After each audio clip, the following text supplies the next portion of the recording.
a healthy looking skin barrier would have a corneal layer like that and granular layer that is strong. While if it's an acute case, when the symptoms first appear, the inflammation is intense, and then there are vesicles, which are small fluid filled blisters, which are less than 0.5 centimeter, or as mentioned by doctor in our class previously, we can use 1 centimeter to categorize it also. So to make it easier, vesicles less than 1 centimeter, and then a bullae, which is large fluid filled blisters, which is more than 0.5 or 1 centimeter. And then in subacute cases, you can see dry, flaky, erythematous or edematous skin. And then in chronic cases, you can see thickened or lichenified epidermis. And there's also dry skins, which try to protect the skin against infection. Okay, and on the causes of eczema, there is actually no exact cause that is known. There is only a combination of genetic and triggering factors, where genetic, as in like where if there is a positive family history of atopic disease, for an example, allergic rhinitis, asthma, or atopic dermatitis. And on the examples of triggering factors, there is saliva in children, hormonal changes in women, skin infection, exercise, airborne allergens, fabrics, scented products, stress and anxiety, exposure to water, hot weather, cold air, or food. And there are also several types of eczema. So, on the types of eczema, we'll be discussing on seven types of eczema today. And the first one is atopic dermatitis. Then there's neurodermatitis, nummular dermatitis, stasis dermatitis, seb- seborrheic dermatitis, dyshetoric dermatitis, and contact dermatitis.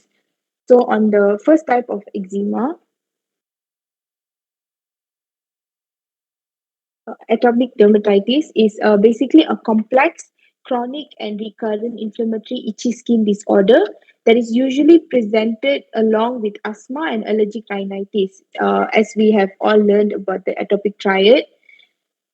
And on the clinical features, the clinical features of atopic dermatitis is erythematous scaly patches, as you can see in the picture above.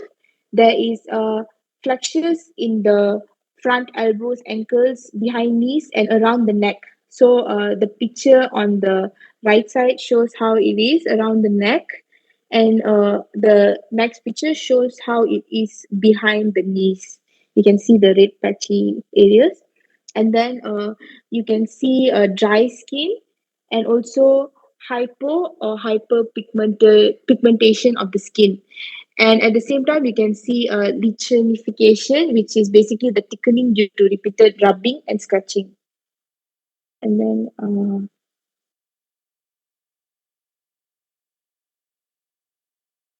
on the diagnosis, there is actually no specific laboratory investigation to confirm the diagnosis. So it is actually mostly clinically diagnosed. And the criteria that we use to diagnose atopic dermatitis is the UK Working Party's diagnostic criteria for atopic dermatitis. So the criteria is basically that the patient must have an itchy skin condition or parental report of scratching, rubbing, in a child for or more than plus with more than three of these criterias.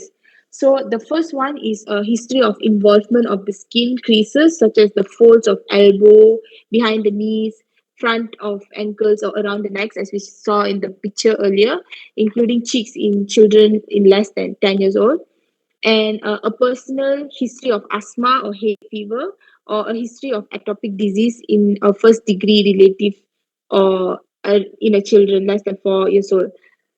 And another criteria would be a history of generally dry skin in the past year, and visible flexural eczema, and onset under the age of 2 years old. So the patient basically have to have itchy skin condition, and three or more of these criteria to be diagnosed with atopic dermatitis. Moving on to the investigations. So, the first type of investigation that is done is a skin prick and patch test, which is basically done to exclude food allergies and contact dermatitis because you don't want to mix those two in. And then another type of investigation that is done is the skin biopsy, which is to exclude other atopic dermatitis mimickers.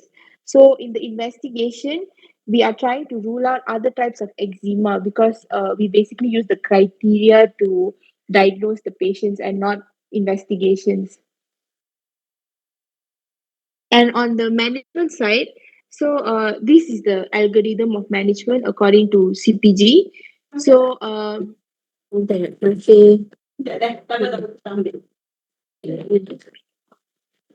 yes, doctor. Sorry. Just 1 second, yeah. Oh, yeah, sure, doctor.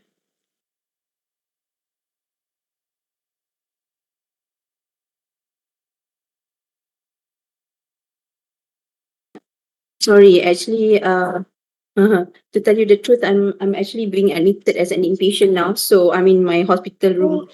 Oh, So it's okay. oh, Yeah, carry on, carry on. oh, So there was that's okay. Don't worry. There's a staff came coming in just now. oh, okay, doctor. Yeah, Sorry, no worries. doctor. That's all right. And that's Uh, all right. Continue. I'm stable okay, at the moment, so. okay, doctor. On the management side, Um, so first, the management depends on the severity. So the assessment of severity, we assess according to the investigators' global assessment, as you can see in the table. So there is a scoring where the score is 0 if there is no inflammatory signs of atopic eczema, and then 1 if it's almost clear, there's just perceptible erythema or perceptible papillation and infiltration, and then the score is 2 for mild disease, where there's mild erythema and mild papillation or infiltration. And then moderate disease in moderate erythema and moderate population, and then severe in cases of severe erythema and severe population, and very severe when it is severe erythema, severe population with oozing or crusting. And it is divided to clear to mild is score 0 to 2, moderate is score 3, and severe to very severe is score 4 to 5. So if it is score 0 to 2 and 3, you use the algorithm 2, which I'll be showing later. And if it's very severe, then you refer to dermatology services. So And this management is according to the CPG, is it? CPG, yeah, Your own. doctor. Okay. All right. Yeah. So this is the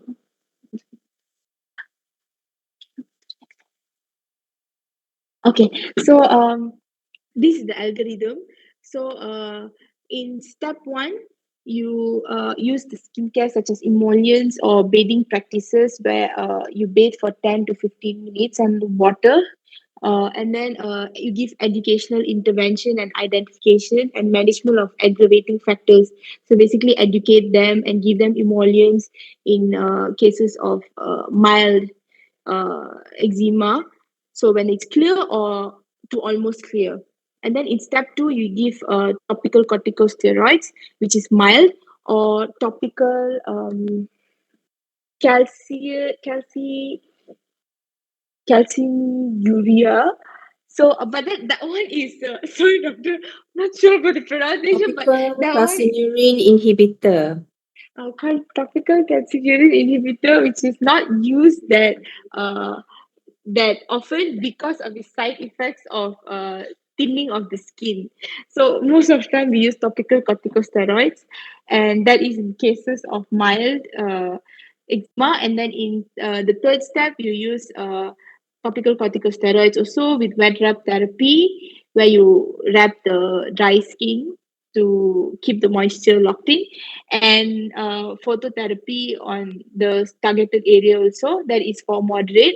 And then in step four, where it's severe to very severe, we either give them TCS, wrap therapy, phototherapy, or systemic therapy, where you give them oral corticosteroids, which is short term, azathioprine, Azathioprine. cyclosporin, azathioprine, cyclosporin, methotrexate or mycophenolate methylphenol.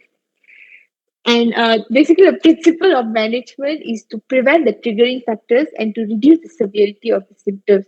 That's why it's important to uh, identify the triggering factors for patients in atopic dermatitis. So I'll pass it on to the next presenter for the next type of eczema. Thank you. So good evening, everyone. So for the next type of eczema, be presenting on neurodermatitis, or the other word is lichen simplex or nodular prurigo, which is characterized by chronic scratching or rubbing in the absence of an underlying dermatosis. So dermatosis basically means any skin lesion lah. So it's common in adults between 30 and 50 years old, and it's most common in women and people dealing with emotional stress, and also it's common in atopic individuals. So next slide. So the clinical features of lichen simplex. You can see in the picture on your left, the top picture, it appears as thickened, scaly, and hyperpigmented areas of lichenification, which means thickening, right? So it starts with intense itching that becomes tender with increased rubbing or scratching, and a self-perpetuating of each scratch cycle develops. So the common sites are at the nape of the neck, the lateral calves, the upper thighs, the upper back, the scrotum or vulva, but basically any accessible site can be affected. For the next one, nodular prurigo, uh, they have different patterns of cutaneous response to scratching, rubbing, or picking. So the lesion will look individual. It's individual lesions and it's itchy papules and domed nodules appearance. So the common sites are the upper trunk and the extensor surfaces of the limbs. So basically, this lesion shows significant surface damage from scratching. So in the next slide, so the investigations that we usually do is potassium hydroxide wet mount. Next one is bacterial culture, and the third one is patch testing. For management, is also nearly as similar with atopic dermatitis. Just now, we give topical corticosteroids, antihistamines, topical or oral antibiotics, cold compress, or just now, like as mentioned by Harshini, just now, topical calcineurin inhibitor. Next slide. Uh, the next one is nummular eczema, also known as discoid eczema or orbicular eczema. So this type of eczema is characterized by the presence of well-demarcated round to oval erythematous plaques. So and this is the triggering factor is multifactorial. So sometimes other types of eczema can trigger this type of eczema. That means they have previous, maybe they have a different type of eczema initially, and this eczema can trigger individuals that have nummular eczema. And this type of lesion also can occur at any age, and usually it occurs more in males. And often there is an infective component associated with this type of eczema. So next slide. So the clinical features in this type of eczema is you will experience itching and burning of the skin, and lesions that are oozing, that have oozing liquid or have crusted over it. And then the lesions also look coin shaped on the arms, legs, torso, or the hands. And the lesion can appear red, pinkish, or brown, scaly, and inflamed. And you will also have inflamed skin around the lesion as well. So for investigations, we can do bacterial culture or same as just now, potassium hydroxide wet mount. And the management we can give antihistamine, topical corticosteroids, emollient to hydrate the skin, and oral antibiotics. So for the next one is stasis dermatitis, also known as gravitational dermatitis or venous eczema, or also venous stasis dermatitis. So it happens when there is a venous insufficiency or poor circulation in the lower legs. So it's commonly it occurs more in old people and also people with a history of having venous thrombosis or varicose veins. They have a higher risk factor to get this stasis dermatitis lah. So for clinical features, the first one is on your top left is the champagne bottle shape of the lower leg, where you can see narrowing at the ankles and induration, or you can call it lipodermatosclerosis. And the below picture is atrophy blanchy, which means white irregular scars surrounded by red spots. And then for the top right, we have the itchy red blistered encrusted plaques or dry fissured and scaly plaques on one of the lower legs. And we can also see orange brown macular pigmentation due to hemosiderin deposition. So for the investigations, we can do patch tests. For management, there are several things we can do to manage this type of eczema. First one is compression stocking to reduce the swelling. Then by elevating legs above the heart every 2 hours also to reduce the swelling. Avoiding foods high in salt and avoid prolonged standing. Then for red or dark colored itchy skin, dermatologists may prescribe a topical corticosteroid. And also you can use topical or oral antibiotic if skin is infected. So for the next type of dermatitis, I will pass it to Kirti to present. Thank you.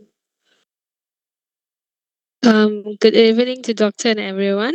So now I'll be presenting on the other types of dermatitis, eczemas. So the fifth eczema type is seborrheic dermatitis. It is an overgrowth of Phytosporum ovale, which is also called as Malassezia furfur in its hyphal form, where together with a strong cutaneous immune response to disease produces the characteristic of inflammation and scaling of seborrheic eczema. So this condition is more common in, usually in Parkinsonism as well as in HIV disease. So next slide. So for the clinical features, it usually affects the body sites that is rich in sebaceous gland, although these do not appear to be casual. And I have, for the clinical features, I have divided into three groups, which are neonates, young adults, and elderly adult people. So in neonates, usually the features are yellowish, thick crust on the scalp, which is also known as cradle cap, and it is more widespread. Erythematous, scaly rash can be seen over the trunk, especially affecting the nappy areas. In young adult, and it can be usually seen in, especially in males. So in young adults, the features are rashes is more persistent and present as an erythematous scaling along the sides of the nose, in the eyebrows, around the eyes, and extending up to the scalp, and it may also affect the skin over the sternum, axilla, and the groins. So, finally, in elderly people, it is more severe and progress to involve large areas of the body and even the erythroderma. Next slide. So, for the management, we just have to use the right shampoo and screen products and changes in their lifestyle. Third is the over-the-counter treatment and medicated shampoo, and finally for prescribed treatments. So for the use of right shampoo and skincare product, next slide. So for the use of the right shampoo and skincare product, if there's presence of eczema in the hairline, so they will consider a dandruff shampoo and hair product designed for sensitive skin. So some of the best known prescription dandruff shampoo include those are Perition zinc or selenium sulfite, ketoconazole 1%, coal tar or salicylic acid. So the next slide for lifestyle changes. Some particular effective stress release tactics may also help in these people who are having these types of eczema, which perform light exercise such as yoga or gentle walk, writing journal about stress and negative feelings, developing a meditation or breath work practice, and spending more time in nature, and even just 5 minutes is enough actually. And the third one is the over the counter treatment and prescribed treatment. Next slide. This treatment is aimed at removing the scales and reducing the itch and calming the inflammation that causes the redness and swelling. So in infants, using an emollient such as mineral oil or petroleum jelly will helps to gentle the loosen scale.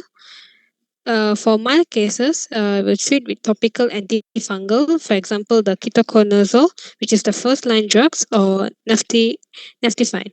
For topical corticosteroids used in severe cases, so very severe refractory cases, oral ketoconazole or fluconazole is used.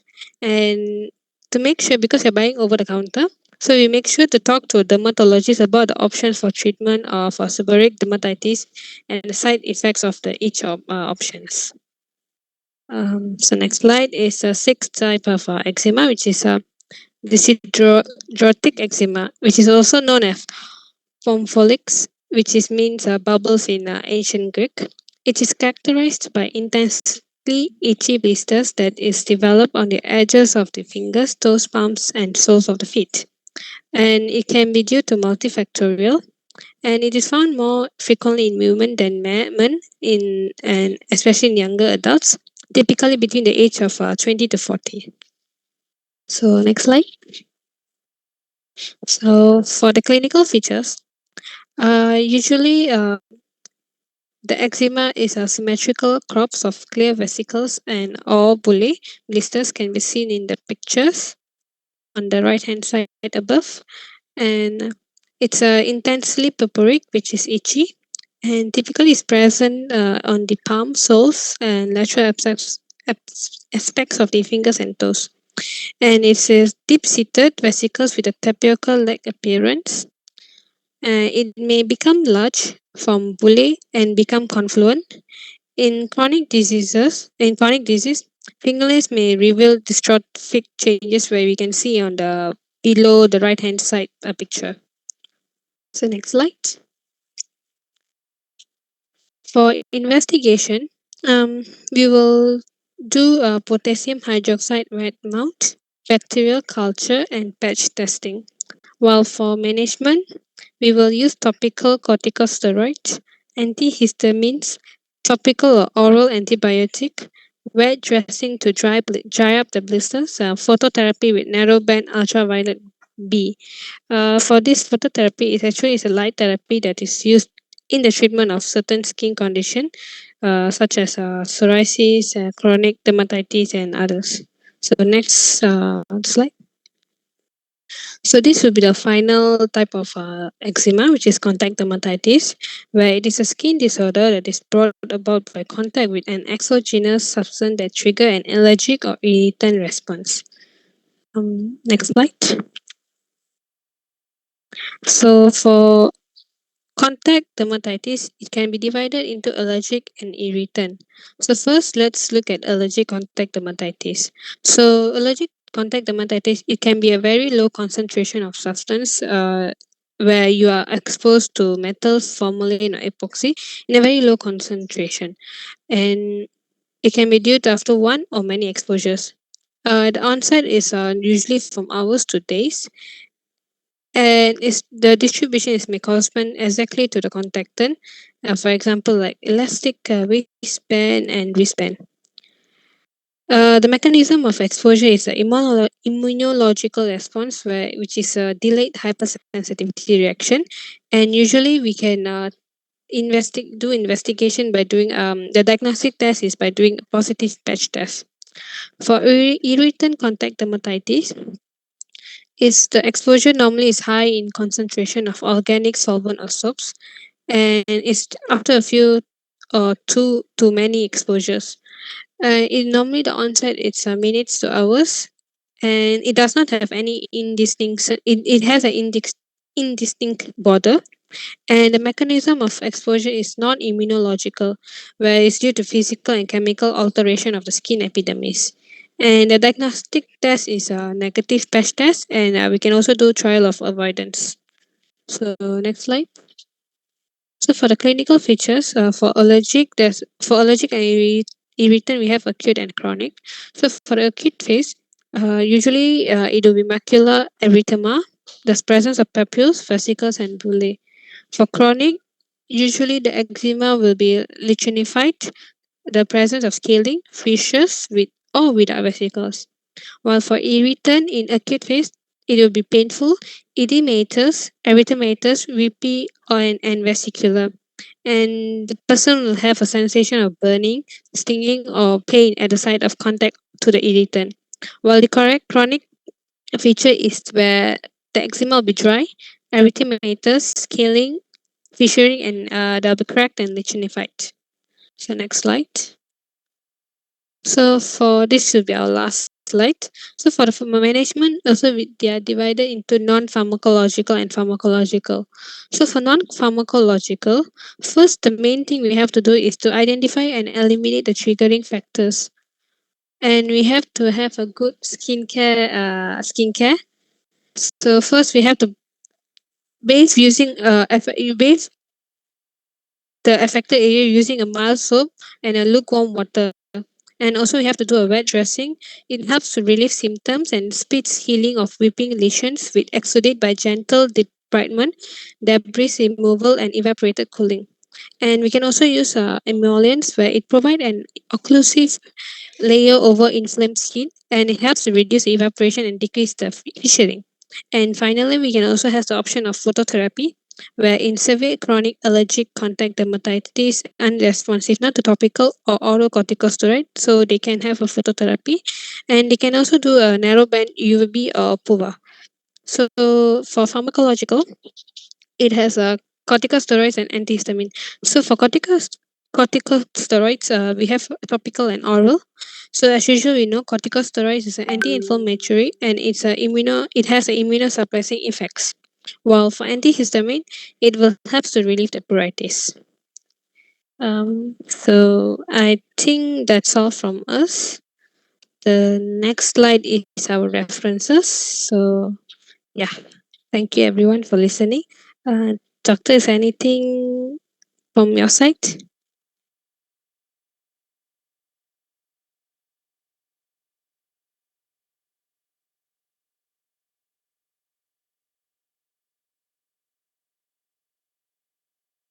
Hello, doctor.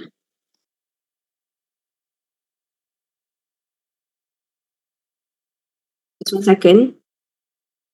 Hello. Uh, uh, Hi, All right, doctor. sorry. The nurse was there, administering medications. So, okay. I think I know I'm impressed with your slides actually, even the from the previous group, very well organized slides. And good photos as well. Okay.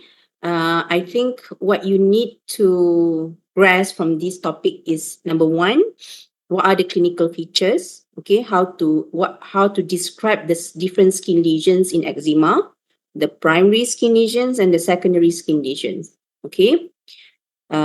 You mentioned that you can go back to the slides to recap, okay. You mentioned that there can be patches, there can also be plaques, because remember, they scratch on these patches. It might actually manifest as patches at the beginning, but then as they scratch and scratch, they become thickened. Okay, and when they become thickened, sometimes it's difficult to differentiate from other conditions like psoriasis, for example, especially when they are appearing on extensor areas, or if there are very few lesions again, okay, and there's no pattern to it, there's no specific pattern, meaning it's not exactly in the flexure, it's just one area, maybe on the leg, on the shin, or not exactly extensor, not exactly flexor areas. That's where the challenge is. Regardless, the topical treatments are similar, okay, and you treat, I mean, if it's single lesion, you treat it as either dermatitis or eczema or psoriasis. Is going to be similar, emollients, topical steroids, avoiding triggers like perfumes, fragrances, irritants, and some individuals have specific triggers, okay, but it's not necessarily an allergy, but something that the patient is sensitive to. Okay, those are two different things. Okay, of course, when the eczema is flaring, they often react to so many things. It doesn't mean that they have allergy to it. The skin is just very sensitive, because if you go to the causes of eczema, or do you have pathophysiology, in this. You didn't really describe in detail. Okay, Uh, but I yeah, mean the the key is in eczema. What you have to understand is an impairment of the skin barrier. So what does the skin do? The skin keeps whatever inside the body inside, and the things that are supposed to be outside stay on the outside. Okay, so when the skin barrier is impaired, of course, there's dysregulation. So whatever is outside, so allergens, toxins, bacteria, infections can come in, and whatever is inside can go out. So fluids, heat, for example. So when you have a very severe flare and it involves a large body surface area, that's why the patient can be really ill. Okay. So that's why, as you can imagine, all the toxins, allergens can come in, and therefore they are being sensitized.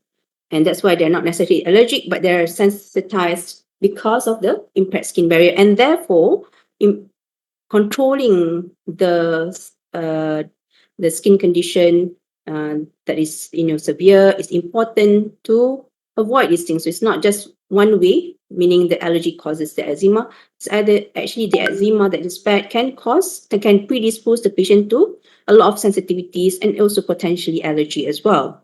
Okay. Okay, so you mentioned, so we don't do diagnosis is mainly clinical. Okay, from history, physical examination, clinical course, you have to monitor them as well. And we don't do skin biopsy routinely.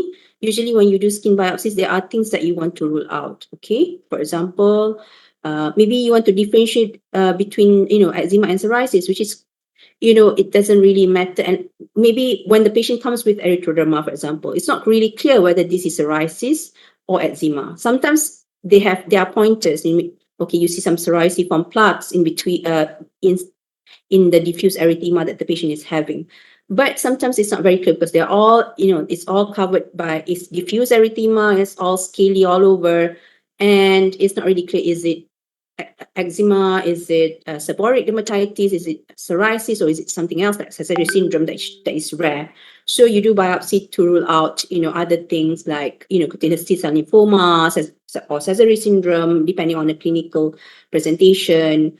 Maybe drug eruption, so you see some features that is pointing towards a different diagnosis.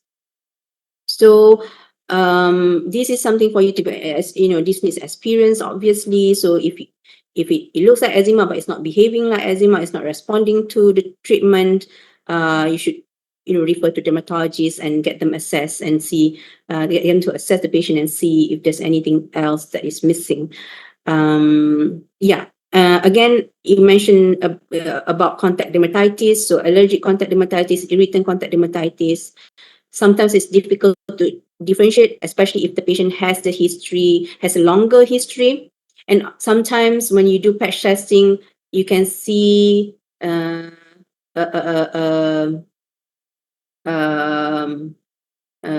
exaggerated reaction, there's a lot of vesicles, it looks angry, very red.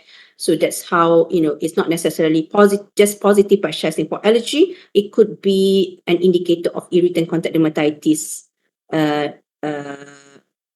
instead. So there's a lot of, things to take into account. You can't just say that it's allergy based on the history, not always anyway. Okay, but without the history of allergy, for patients who have active eczema or patients who have recurrent, flare-ups, I always say that it is important to avoid triggers like perfumes, irritants. It's best that they use mild cleansers just to prevent flares, and they have to use regular emollients despite not having flares, because this keeps the skin barrier intact and prevent flares that needs topical steroids again and again. But when they do flare, we need to really control it, so that they don't have, they don't get more complications from an uncontrolled eczema. Okay. When it's very severe, it can affect the patient's quality of life a lot. I have to mention this because a lot of people think that dermatology is just prescribing prescribing.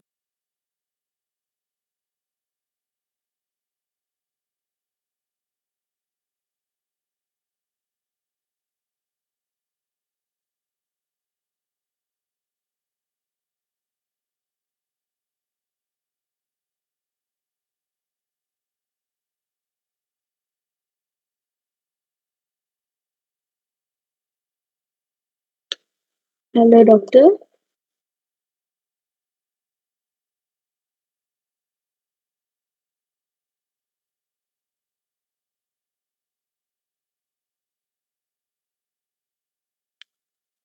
Sorry, doctor, we are not able to hear you, doctor.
Hello, can you hear me now? Yes, doctor, now we can hear you, Okay. doctor. So where was the last when was the last time you hear me? When you mentioned in severe cases and then it got cut off. Yeah. So in severe cases where it's affecting the quality of life, and obviously they cannot function, uh, as a normal human being, they can't go to work, they can't go to school, they're depressed. So there are different ways of measuring severity, like the quality life index, IGA. There's CORED as well, which is mainly for research purposes. We don't really do it on daily basis. um this is something, these are kind of ways to consider, to think, when it's high, the severity scores are high and the patient is severely affected by eczema, we should consider systemic treatments. And for that you have to refer to dermatologists. And I mentioned that for each of the systemic treatments, it's not something that fits all. You have to go through the history and the risk factors, the past medical history, any conditions that may be relative or um, um, relative or what do you call it, absolute contraindications to certain medications. And besides that, we're talking about costs as well. Some are cheap, some are cheap but not suitable for certain patients. Some are good, but maybe too expensive for a lot of people. Yeah. So I think that's it in a nutshell. Very organized presentation. But again, I like to stress on the importance of knowing the uh, primary and secondary conditions that can occur in eczema. You can have patches and plaques. They're usually in the background of dry skin. They might have palmar hyperlinearity. Um, they may have history of asthma or allergic rhinitis, or family history of those things, asthma, eczema, or allergic rhinitis. So when you see them acutely, though, you may see some vesicles. You may see signs of secondary infection like impetiginization, yellow crusting, weeping, and excoriations as well. The more active it is, the more excoriations that you can see. Lichenification of lichen simplex chronicus in chronic eczema that is usually uncontrolled. And in the history, you should also ask about any sleep disturbance as well. Okay. Of course, triggers are very different from one person to another. Some people say they are allergic to something, but when you ask them, they might not get the flare every time they take the food. Okay. If they take it every time they take the food, maybe there's an element of allergy, but you have to clarify whether this is a type 1 hypersensitive or not. So if they take the food today and they get the flare 3 days later, you can't really say that it's from the allergy from, of that food, because allergy, that you should go back into the definition of allergy, the different type of hypersensitivities, type 1 to type 4, and see whether it's type 1. Usually food is type 1, and they are immediate reactions, within minutes, or longest maybe an hour or two after the consumption of the food. But if you're talking about type 4 hypersensitivity, allergic contact dermatitis is what we, is the classical example where they get the reaction longer after exposure. They can get it immediately as well as they are if they have been exposed previously. But the history is more chronic, and the reaction might occur days after the exposure to the allergen. Compared to irritant contact dermatitis, is immediate. You can see, irritant contact dermatitis, you can see it within minutes to hours. Okay, so the challenge probably lies in those reactions that occur hours after exposure. So again, you need to perform a good history in order to distinguish between the two. Okay. Yeah, I think that's probably it. Any other questions?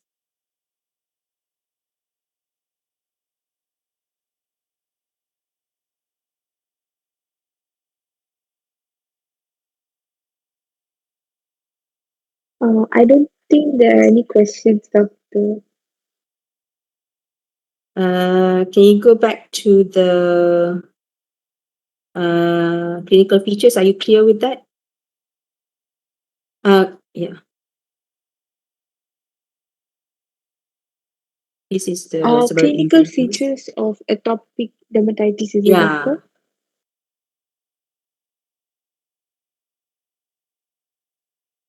Okay, so you have patches. You may have plaques as well, as I said, as it gets thickened, hypo or hyperpigmentation of the skin.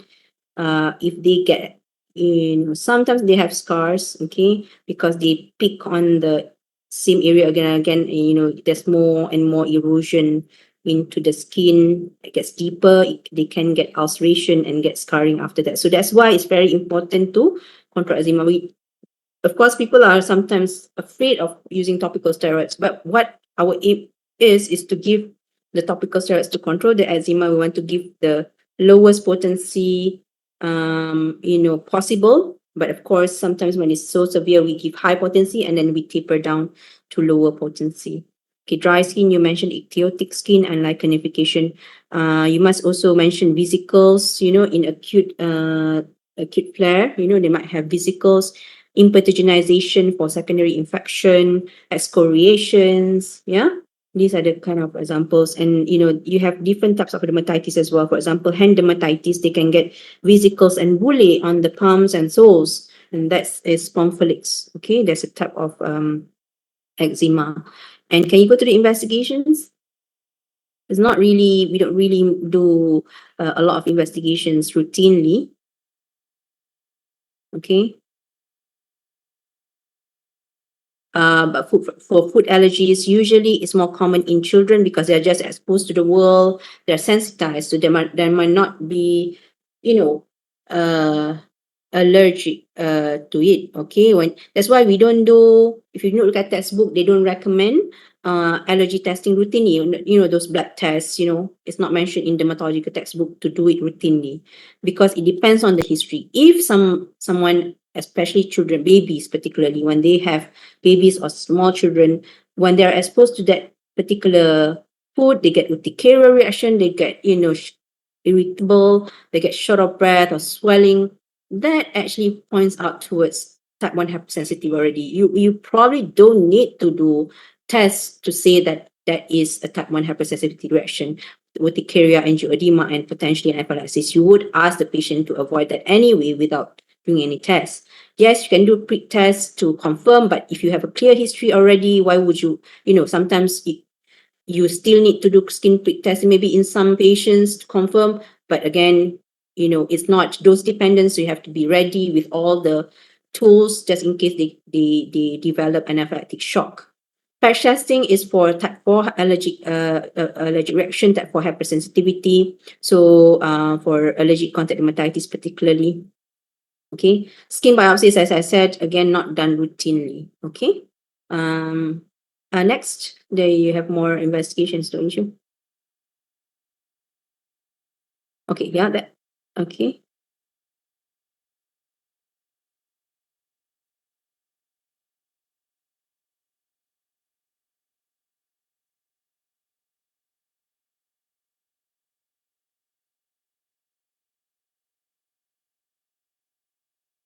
Investigation on other things, is it, doctor? On other types of eczema.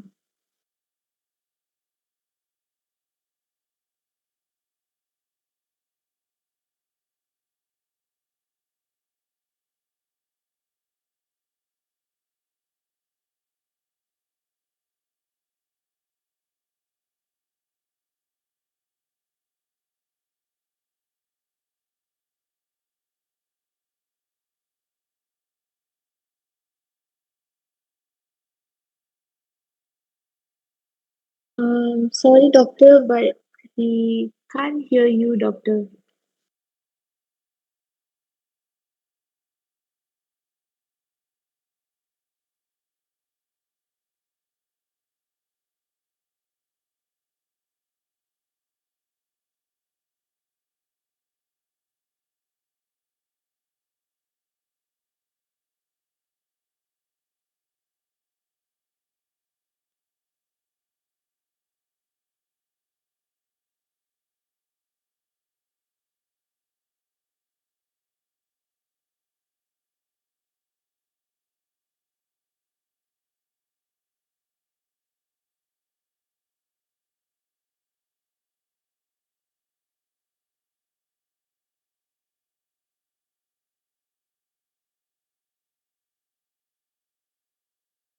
Doctor? Can you hear me now?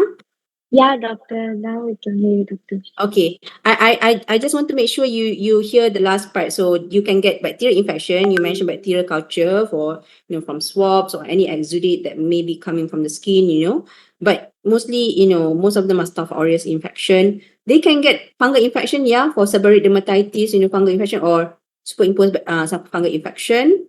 They can get viral infection as well, HSV, especially children, or also adults as well in some cases with HSV, which causes eczema herpeticum, and they can get really unwell. That's a dermatological emergency. You must be able to identify. They present with this monomorphic vesicular rash, which can look targetoid, but it's not typical target lesions. Okay, so eczema herpeticum, you also have to know about that, yeah, as a complication.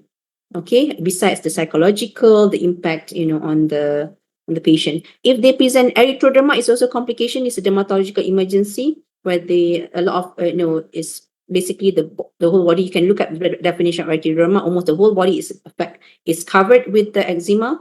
They can get really unwell. They can get fever, dehydration, electrolyte disturbances.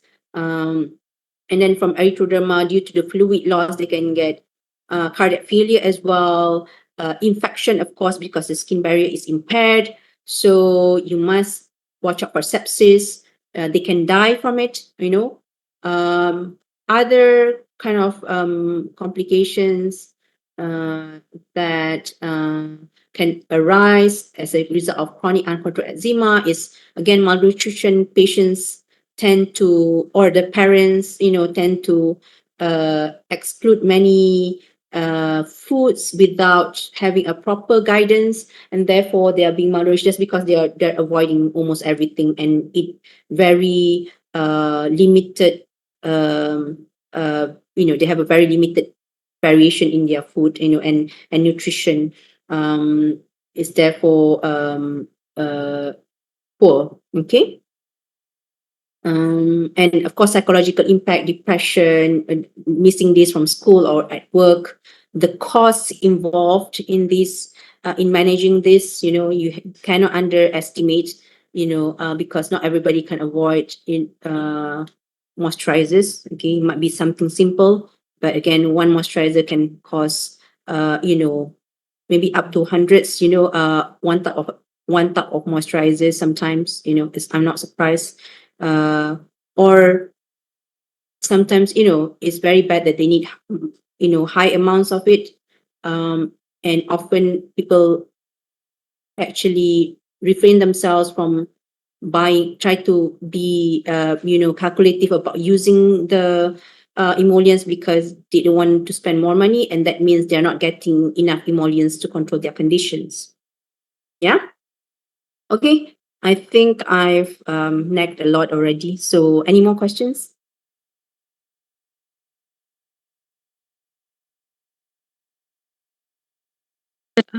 We don't think so, doctor.